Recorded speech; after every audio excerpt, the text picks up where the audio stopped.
Bonjour et bienvenue dans cette vidéo concernant la division euclidienne. Division euclidienne qui, je le rappelle, ne concerne que des nombres entiers. Donc on va commencer par 138 divisé par 12. En 138, combien de fois 12? C'est ce qu'on va voir. Déjà, je peux prendre juste 13. En 13, combien de fois 12? Ici, on va noter, il y va une fois. Et donc, on va retirer 12. Il reste 1. J'abaisse le 8. En 18, combien de fois 12?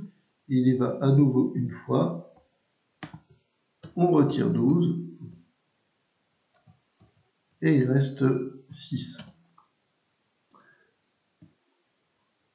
Et donc, dans notre conclusion, on va écrire que 138, c'est 12 fois 11.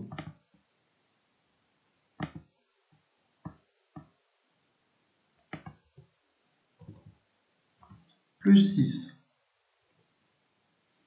On vérifie bien que le reste est plus petit que le diviseur. Si on arrive à retrouver ce que j'ai commencé. Voilà. Donc le reste, c'est 6. Et on vérifie que 6 est plus petit que 12. C'est bon, pas de problème, la division semble correcte. Donc ici, on a le dividende. 12, c'est le diviseur. 11, c'est le quotient. Et 6, c'est le reste.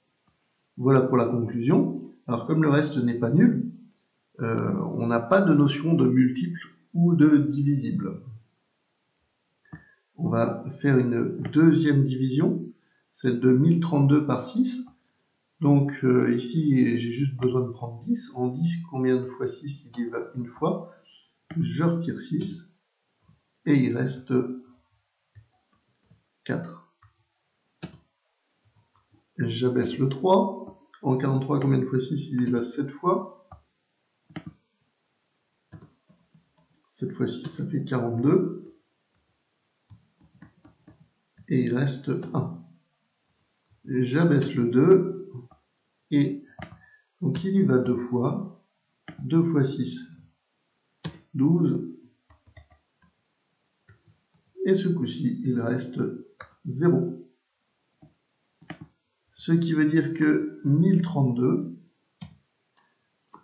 le dividende 1032 est égal au diviseur 6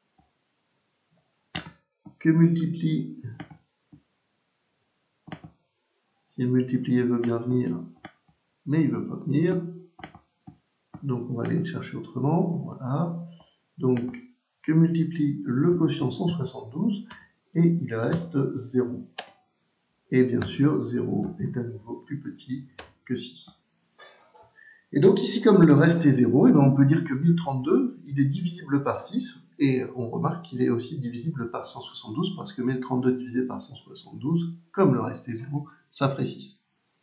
On peut aussi dire que 1032 est un multiple de 6, ou un multiple de 172. Voilà, merci de m'avoir écouté, bon travail à vous, au revoir.